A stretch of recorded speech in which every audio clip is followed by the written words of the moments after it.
Word on Health, the report with its finger on the pulse of popular medicine, with Paul Pennington. Word on Health, for your very best of health. The UK government has committed to ending new cases of HIV by 2030. To find out how realistic that goal is and what it would take to get there, I'm joined by Richard Angell, CEO of the Terrence Higgins Trust. What's so remarkable is how different things were. When Terry Higgins died in 1982, the virus didn't even have a name, let alone a test, any treatment, care, or some of the wonderful provisions that we have today is in itself quite remarkable. The fact that UK government have committed to ending new cases by 2030 is really driving change in the system. But let's be frank, it's possible, but not yet probable, that we could end new cases. And the new health secretary, when he started in role, said that we weren't on track, but it was still our ambition. So we have that leadership in place, and we have all the tools that we might need. So Richard, talk me through those tools. The key tool is if that you are living with HIV, know about it and take your medication, you simply can't pass on the virus. Next to that, we have prevention tools. So that means that somebody with HIV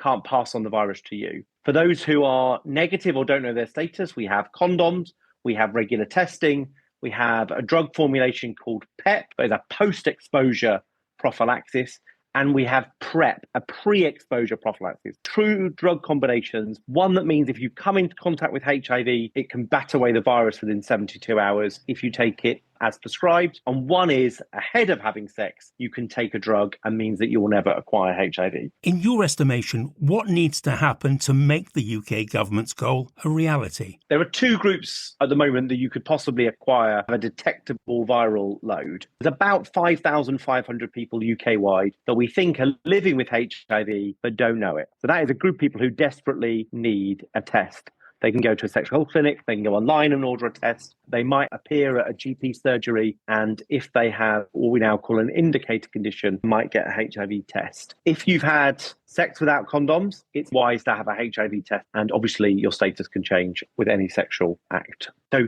we've got to find those 5,500 people. The second group is there's about 14,000 UK-wide that are living with HIV and know about it, but aren't taking their medication. And that's because stigma, poverty, racism, homophobia, transphobia, misuse of drugs or alcohol mean that other things in your life become more important than taking your daily meds. Or you might feel that you don't deserve this life-changing treatment. And putting support in place for those people is absolutely crucial. And the number one ask of the HIV Action Plan going forward is a focus to make that happen. But then there's a third group. There's those of us who might go into the world and do things which may mean we could acquire HIV going forward. And those people need to be able to take charge of their sexual health. Regrettably, we have the lowest spend on condoms we've had since the 80s. That is a baffling fact to me, as it's one of the cheapest public health interventions, not only effective for HIV, STIs, but also unwanted pregnancy. The wait for sexual health clinics is colossally high. So that's putting huge pressure on those who want to go forward. And now, if you're asymptomatic, which most people with HIV are until it's either very late or too late, are directed towards an online test, not an in-person intervention. That's a huge barrier that we need to change and sort out the funding of our sexual health clinics. The third thing is the waiting lists for PrEP. Across the country, they're reported about 12 weeks. That clearly is an unnecessary period of time. And finally, that PEP that some people need to take if they think they've been exposed to HIV is only available in sexual health clinics or in A&Es, and sexual clinics are only open on a weekday in almost all parts of the country. And if you go to A&E and ask for PEP, they have no idea what you're talking about. So we've got all these amazing tools. Some of them we're using really well, but crucially, we're not using any of them enough. And if we could use them enough, we could end this epidemic. We could be the first country in the world to do it. And if we were to do it, it'll be the first time we've stopped the onward transmission of any virus without a vaccine and without a cure, which I think is a pretty exciting thing. My grateful thanks to Richard Angell from the Terrence Higgins Trust. To find out more and link through to the charity, visit our website, wordonhealth.com. That's wordonhealth.com. Word on Health, for your very best of health. There's growing evidence that public awareness and GP understanding of lobular breast cancer, which accounts for about 15% of breast cancers and is the sixth most common cancer in women, remains low and problematic. Because of its subtle presentation, lobular breast cancer is often diagnosed later, when the tumour has grown significantly or spread because symptoms don't match typical breast lump narratives. Whilst it's more common in women over the age of 55, Claire Turner from Lobular Cancer UK started to realise there wasn't something quite right in 2012 at the age of 41. I didn't have a lump, I just had this really weird feeling in the kind of up the top bit of my right breast. And I went to the GP saying there's something really strange, and they just felt like a thickening in the tissue. I went for mammogram. That came back clear. But then it kind of carried on. And over the next couple of years, I kept going back saying, I know there's something not right. And then I finally was diagnosed 2014 with something called pleomorphic lobular carcinoma in situ. It's not cancer, but it increases your risk. But that was in a different area on my breast. It wasn't in the area I was really worried about. And then over the next 3 years, I kept going back saying there's definitely something there. And the symptoms started to change from this uncomfortable thickening sensation to feeling like something was tugging my breast. And then I started getting intermittent stabbing pains. And then eventually, it looked like somebody karate chopped the top of my breast and it hadn't gone back. And because I'd had this earlier treatment 3 years before, I was on annual mammograms to monitor me. And I went back a month before my annual mammogram saying, there must be something wrong now. It's distorted, there's a dent in it. Then they gave me a biopsy. And this time it came back saying, actually, we found just under a centimetre. Even though I'd had biopsies previously that had said there was nothing there, I'd had ultrasounds. I think I'd had something like 7 mammograms over 3 years. And that's when they said, yeah, you've got invasive lobular breast cancer. Claire, I know what you went through with the help of other lobular breast cancer patients inspired you all to come together to form the charity, and you've made huge strides forward in partnership with clinicians and the major breast cancer charities to move research on, raise awareness, and are looking to improve the guidelines surrounding lobular breast cancer diagnosis. What do you understand as to why it took so long for you to achieve a diagnosis? It's a distinct type of breast cancer that's really different. It's missing this protein that's like the glue that makes cancer cells stick together and you get that clump. So it grows more like a spider's web, thin single lines of cells growing through your tissue. So that makes it really hard to see on mammograms. If you add in dense breasts, and at least 50% of us have got dense breast tissue, mammograms can only work in around 11% of cases if you've got dense breasts and lobular. And I think one of the things that's really important to say, I often hear patients saying the radiologist missed it. They didn't look properly. They were having a bad day. They hadn't been trained. And it's not the case. I've seen the images. You just can't see it if you have this combination of dense breast tissue and lobular. If you don't hit that very thin line of single cells, you're going to hit healthy tissue. So your biopsy comes back as a negative as well. We'll have details on the wordonhealth.com website about the risk factors that may place someone at heightened risk of lobular breast cancer. What might be the telltale signs that need to be checked out? Don't just feel, also look. Get to know your normal is the key thing. Get to know what feels right, and also get to know what feels right at different times of the month if you're still having periods. And any symptom that you have, whether it's itching, whether it's discharge from your nipple, whether it's your breast suddenly started swelling or your skin's changed, go to your GP and get it checked out. In most instances, it's not breast cancer. But the most important thing is keep checking yourself, looking and feeling. My grateful thanks to Claire Turner. To find out more and to connect through to Lobular Breast Cancer UK, visit our website, wordonhealth.com. That's wordonhealth.com. Word on Health, for your very best of health. Dementia, in all its guises, is a diagnosis that research shows has overtaken cancer as our number one health fear. As the disease progresses, it doesn't just have a devastating impact on the individual living with it, it also places a profound multi-dimensional burden on those that care for the person living with a form of dementia. A recent poll revealed that 85% of dementia carers said they'd reach crisis point due to lack of support, something sadly all too familiar to Lorraine Haining from the charity Dementia Carers Count. Dementia comes as a package. It's not just the person, it's the carer as well. It affects them in every way. Physically, people become quite exhausted. They're not getting the sleep that they need, particularly if the person's up during the night. They're not eating the way that they normally would because they're trying to juggle so many different things. They're not attending their own appointments for their own checkups to check their own health. That gets disregarded as being important. Psychologically, they've got all those emotions floating around about what's actually happened, feelings of guilt, the feelings of anger, resistance to the actual acceptance of the whole situation.